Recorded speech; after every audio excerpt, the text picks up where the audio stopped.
Yo les potos, c'est Sacha, bienvenue dans cette nouvelle vidéo. Je voulais parler de quelque chose d'hallucinant que j'ai vu hier, mais que j'ai pas eu le temps de faire une vidéo parce que j'ai hésité, mais maintenant je vais en parler parce qu'il y en a marre. Contre Caligari, au moment de tirer son penalty, Romelu Lukaku a été victime de racisme avec des cris de singe lancés par les supporters adverses.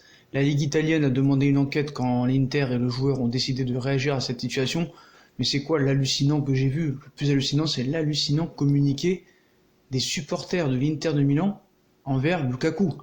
Écoutez bien ce communiqué. Donc toutefois, les supporters du club lombard, ceux de la Curva Nord comme on appelle, ont décidé d'expliquer à Lukaku ce qu'était le racisme et que ce qu'il avait subi n'en était pas. Non mais c'est inadmissible de dire ça. Alors écoutez bien le communiqué des supporters de l'Inter de Milan, la Curva Nord comme on dit.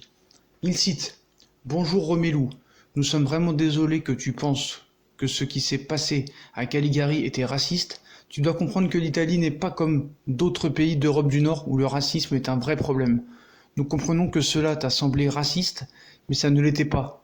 En Italie, nous utilisons des manières de faire juste pour aider notre équipe et essayer de rendre nos adversaires nerveux. Pas pour être raciste, mais pour les faire craquer. Nous sommes une organisation de fans multiethnique et nous accueillerons toujours bien les joueurs venant de partout. Peu importe, nous avons toujours utilisé cette façon contre d'autres joueurs, d'autres équipes dans le passé, et nous ferons de même probablement dans le futur. Nous ne sommes pas racistes, et les supporters de Caligari non plus. Peut-on ainsi lire? C'est affligeant, c'est affligeant. Comment tu peux dire ça, les potos? Comment tu peux dire ça? Attends, le gars il nous dit c'est pas du racisme. Ils font des cris de singe. Mais quand tu fais des cris de singe dans des tribunes, on sait très bien que c'est adressé aux joueurs de couleur, pas aux blancs ou autres. Voilà, c'est aux joueurs de couleur.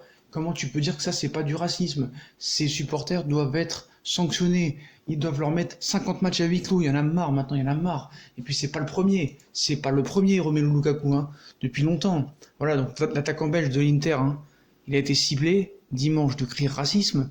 Il a été invité les joueurs à s'unir et à prendre position face au racisme. Il a cité Romelu. Nous sommes en 2019 et au lieu d'avancer, nous reculons. Et je pense qu'en tant que joueurs, nous devons nous unir et prendre position face à ce problème afin de garder ce sport propre et agréable pour tous, a écrit Lukaku en anglais sur son compte Instagram. Donc de nombreux joueurs ont souffert d'abus racistes ce dernier mois. Ça a été mon cas aussi hier, comme il a dit Romelu. Le foot est un jeu dont tout le monde doit profiter et nous ne devrions accepter aucune forme de discrimination susceptible de faire honte à notre sport. A ajouté l'ancien avant-centre de United, les plateformes de réseaux sociaux doivent également travailler plus avec les clubs, parce que chaque jour, il y a au moins un commentaire raciste sous un post d'une personne de couleur.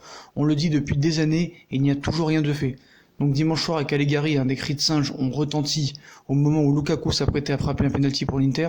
Lukaku a marqué pour donner l'avantage à son équipe de 1 et ses cris parfaitement audibles à la télévision italienne ont continué quelques secondes. Lundi après-midi, le club sarde a publié un communiqué dans lequel il assure prendre fortement ses distances avec les événements isolés mais néanmoins condamnables ayant eu lieu à la Sardinia Arena. Donc vraiment, tout ça me dégoûte, tout ça me dégoûte. Il faut vraiment régler ce problème. Quand on voit qu'on nous prend la tête là depuis des semaines pour des soi-disant banderoles homophobes, alors que ça fait des années qu'on dit OIS, je sais pas quoi, et va te faire je sais pas quoi et machin. Donc voilà.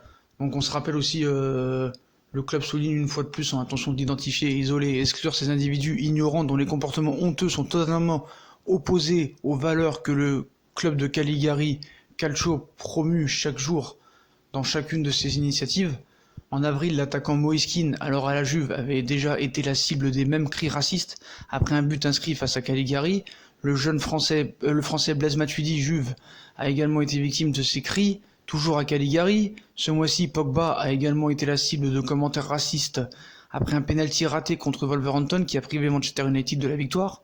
Les attaquants Marcus Rashford et Tammy Abraham ont eux aussi été victimes d'incidents similaires. Donc moi je veux bien qu'on arrête le jeu quand il y a des trucs homophobes là soi-disant, et pourquoi on n'arrête pas le jeu quand il y a des cris racistes? Voilà, il faut que les instances du football s'en occupent de ces problèmes-là, ça fait trop longtemps que ça dure, et je trouve que les instances du football ne s'en occupent pas assez sérieusement de ces problèmes de racisme. Il faut arrêter tout ça, il faut les virer, il faut leur mettre 100 matchs à huis clos et c'est terminé. Donc voilà les potos, Romelu Lukaku, moi je suis avec lui, je suis avec tous ceux qui sont fait traiter de racisme, Paul Pogba, Blaise Matuidi, Moiskin et tous les autres. Donc voilà les potos, je suis dégoûté, voilà, je voulais faire un coup de gueule. Donc voilà les potos, je vous souhaite une bonne journée à tous et il faut bannir tous ces racistes et les jeter du stade. Tchuss les potos.